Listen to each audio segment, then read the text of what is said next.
seorang Sukron Makmun yang anak desa, belajar di pondok pesantren sampai di Jakarta. Alhamdulillah, ini semata-mata seluruhnya karena Allah Subhanahu wa ta'ala. Sukron Makmun bukan pengusaha, bukan orang yang bekerja dalam perusahaan, tidak. Tapi alhamdulillah, pondok pesantren Darul Rahman 1, pondok pesantren Darul Rahman 2, pondok pesantren Darul Rahman 3, itu seluruhnya semata-mata min fadli Rabbi, karunia Allah yang besar. Saya mendirikan pondok pesantren ini karena saya mengetahui sejarah Indonesia ini. Pondok pesantren merupakan pendidikan yang tertua di Indonesia ini, pendidikan nasional yang tertua di Indonesia ini. Sejak sebelum Belanda sudah berdiri pondok pesantren ini. Subhanallah, kalau saya ditanya siapa yang pertama kali berusaha untuk mencerdaskan anak bangsa, saya jawab para ulama lah yang pertama kali berusaha untuk mencerdaskan anak bangsa ini dengan pendidikan pondok-pondok pesantren. Sebelum Belanda, zaman Belanda sampai merdeka sekarang, pondok pesantren tetap jaya merupakan satu-satunya pendidikan nasional yang tertua. Saya tidak menghilangkan kalau yang namanya SD, SMP, SMA, perguruan tinggi itu berdiri setelah Indonesia merdeka, tidak ada kesulitan. Tapi pondok pesantren berdiri menghadapi penjajahan. Sejarah pondok pesantren yang pertama di Indonesia ini ketika kerajaan Majapahit sekitar tahun 1200-1400 mulai hancur karena pegawai-pegawainya korupsi, main perempuan, main judi, sehingga kerajaan Majapahit menjadi goncang. Istrinya Raja Majapahit minta sama suaminya untuk mendatangkan ponakannya, karena ibunya Raden Rahmat Surabaya itu kakak beradik dengan istrinya kerajaan Majapahit. Diizinkan karena katanya ponakan saya itu banyak bisa memperbaiki akhlak-akhlak manusia. Didatangkan Raden Rahmat yang sekarang menjadi Sunan Ampel Surabaya itu. Dia menyebarkan Islam di sekitar Mojokerto dan termasuk pegawai-pegawai kerajaan berhasil. Sehingga Raja Majapahit merasa gembira walaupun dia tetap tidak masuk Islam, tetap dia dalam agama Budanya, tapi membebaskan Raden Rahmat dalam berdakwah, malah dikasih hadiah tanah di Surabaya yang sekarang disebut Sunan Ampel itu. Nah, di Surabaya itulah pertama kali berdiri pondok pesantren di Indonesia oleh Sunan Ampel. Sehingga dari Sunan Ampel ini berkembanglah pondok-pondok melahirkan yang banyak melahirkan para wali. Kemudian mereka mendirikan lagi pondok-pondok pesantren. Alhamdulillah berkembang dengan didasari keikhlasan, dengan didasari kebersamaan, dengan didasari gotong royong, dengan didasari hidup sederhana. Itu dasar kehidupan pondok pesantren. Berkembanglah pondok pesantren pada zaman Belanda supaya tidak dicurigai oleh Belanda. Kiai-kiai mendirikan pondok pesantren di pedesaan, tidak di perkotaan, tapi di perdesaan. Kiai-kiai mendirikan pondok pesantren dengan kamar yang sederhana supaya tidak dianggap tempat pendidikan. Kalau dilihat dari udara, pondok pesantren itu kayak kandang kambing, kayak kandang sapi, sederhana, sehingga tidak ada kecurigaan Belanda. Disitulah para ulama mendidik putra-putra bangsa ini untuk memusuhi Belanda. Yang menanamkan anti penjajahan itu para ulama. Dulu para ulama itu mengharamkan pakai dasi. Habib Ali pakai dasi itu haram itu. Dulu mengapa diharamkan? karena pakaian Belanda, supaya anti Belanda. Dasi itu pakaian Belanda, jas itu pakaian Belanda. Siapa yang pakai jas? Belanda. Pakai dasi? Belanda. Supaya hatinya bangsa Indonesia lahir batin anti Belanda. Lahir batin anti Belanda.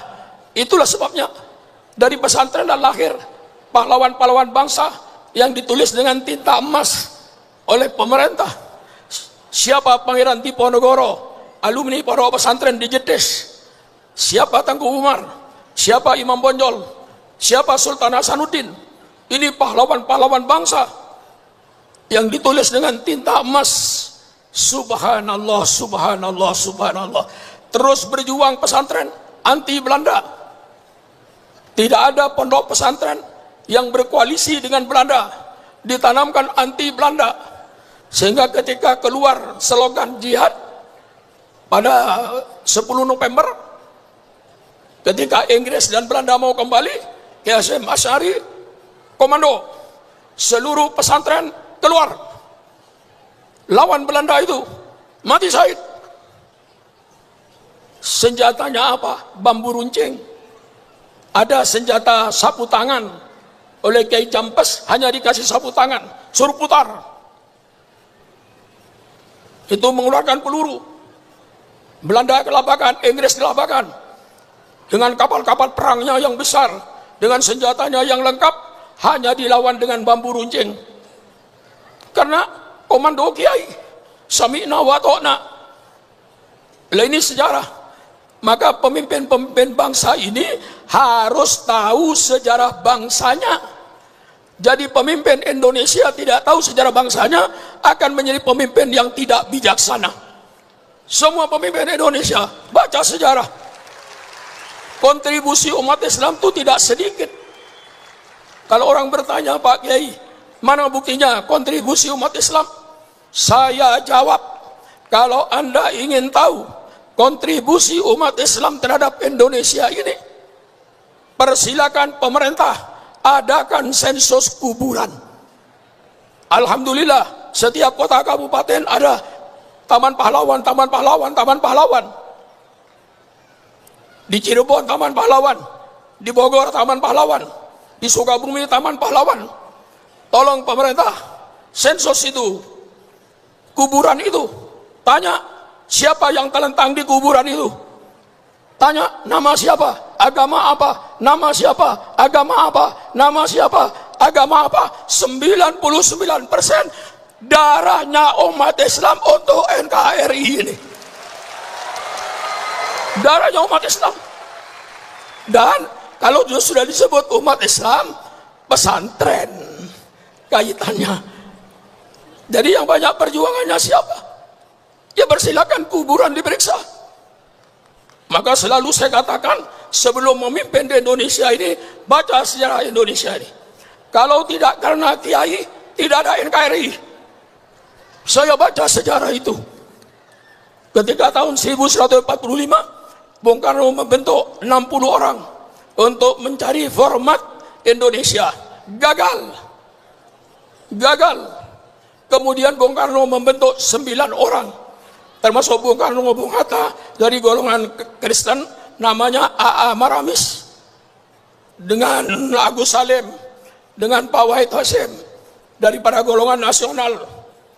9 orang ini berminggu-minggu berdebat, take and give selama berbulan-bulan, akhirnya melahirkan satu format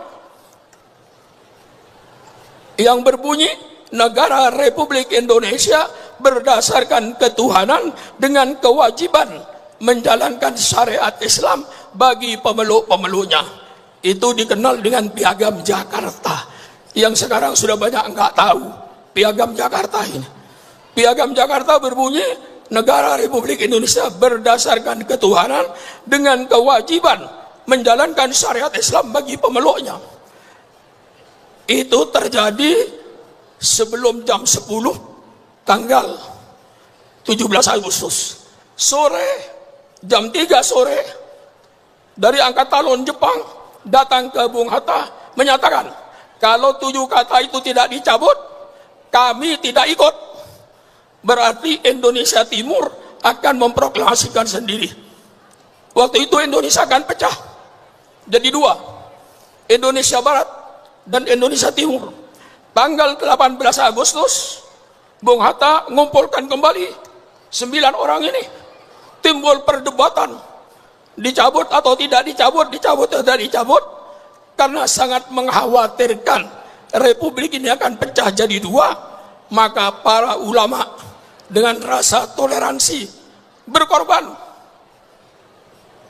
dicoret 7 kata ini dengan kewajiban menjalankan syariat Islam bagi pemeluknya, coret, lalu diganti dengan ketuhanan yang Maha Esa tanggal 18 Agustus. Ini sejarah. Kalau seandainya ulama waktu itu bertahan, tidak mau mencoret, nggak ada NKRI ini. Ini yang memimpin Indonesia harus tahu sejarah ini. Jangan memimpin negaranya tidak tahu sejarah. Mau memimpin negaranya, baca dulu sejarah. Mulai zaman Belanda, siapa yang paling getol untuk menjaga negara ini. Nah, dengan sejarah ini tertanam dalam pribadi Supran Mahmud.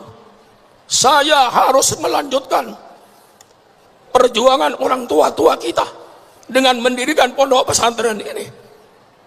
Kita kembangkan pondok pesantren ini dengan sebaik-baiknya untuk melanjutkan daripada perjuangan-perjuangan orang-orang tua kita yang berjuang dengan gigih membela NKRI.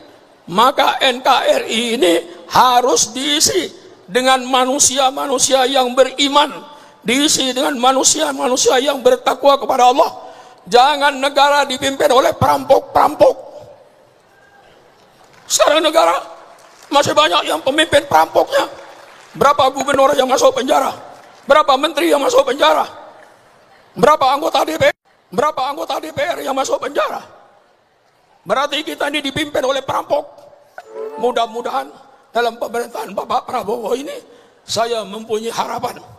Mudah-mudahan Pak Prabowo diberikan keimanan, kekuatan, berantas maling-maling negara ini Pak Prabowo. Kami di belakang Pak Prabowo. Kami di belakang Pak Prabowo. Jangan khawatir. Jangan takut untuk memberantas koruptor-koruptor ini demi rakyat. Ini yang menjiwai saya untuk mendirikan satu pendidikan, berpendidikan agama yang kuat. Lalu kombinasinya antara Pondok Modern Gontor dengan Pondok Modern Sidogiri. Karena saya berpengalaman di 2 alam ini. Pondok Salafiyah yang masak sendiri, nyuci baju sendiri, saya alami. Saya berada di Gontor, saya alami. Ramuan ini saya bawa ke Darul Rahman ini. Maka untuk mengenang daripada situasi ini, dari Sidogiri saya ambil dari keluarga Gontor. Tadi ikut menyambut. Jadi kalau bukti saya ini memadukan 2 sistem ini, hari ini saya buktikan. Alhamdulillah, pondok saya ini di Sidogiri, Habib Ali, tidak dibongkar. Lainnya sudah lantai 3, lantai 3, lantai 3. Pondok saya, tempat saya tidur, diabadikan oleh guru saya. Karena beliau menghargai santri saya. Ada yang Supran Mahmud namanya. Duduk pondoknya di sini, kamarnya. Lain boleh dibongkar. Satu ini jangan dibongkar. Untuk kenang-kenangan. Subhanallah, subhanallah, subhanallah. Itu penghargaan dari guru saya. Sidogiri, dari Pondok Gontor. Saya dapat ilmu yang bermacam-macam. Banyak ilmu saya dari Gontor. Gontor guru saya. Sidogiri guru saya. Situlah saya perpadukan. Sampai Faiz saya tugaskan. Tadi yang dibaca oleh Faiz itu saya yang nyuruh. Cari sanadnya Kiai Sidogiri. Sampai ketemu kamu. Kiai Sidogiri dari mana, dari mana, dari mana, dari mana. Ternyata Kiai Sidogiri dari gurunya, dari gurunya, dari gurunya, dari gurunya, dari gurunya, dari Imam Syafi'i. Imam Syafi'i dari gurunya, dari gurunya, dari gurunya, dari sahabat, dari Rasulullah. Maka tadi yang dibantu oleh Faiz itu Saya perintahkan, kalau kau ketemu dengan kiai, cium tangannya. Setelah itu pandang mukanya. Dan apa? Sanad ini juga perlu. Sidogiri sanadnya ketemu sampai kepada Rasulullah. Sanad Sidogiri ketemu, sanad sandarannya, ilmunya sampai ke Rasulullah. Berarti alhamdulillah ilmu saya tidak ngawur. Apalagi ditambah guru saya di Mekah, Sayyid Muhammad Al-Maliki. Itu menambah kuat. Itu namanya sanad. Jadi sanad Sidogiri saya perintahkan sahabat Faiz ini, cari sanad Sidogiri sampai ketemu. Cari sanad Gontor sampai ketemu. Ternyatanya kedua-duanya sanadnya sampai kepada Rasulullah semua kok. Lah, perasaan saya untuk meneruskan perjuangan ulama salaf ini sangat kuat. Dan saya sudah bergerak dengan mandiri. Sejak pondok didirikan, saya sudah siap untuk mandiri. Mengapa saya berdasarkan mandiri? Kalau mampu mandiri, insya Allah menjadi orang yang independen. Sesuai dengan sembahyang Gontor. Beriman kepada Allah, berbudi tinggi, berbadan sehat, berpengetahuan luas, berpikiran bebas. Jangan jadi kiai otaknya dikangkang oleh pendapat-pendapat manusia. Saya bebas.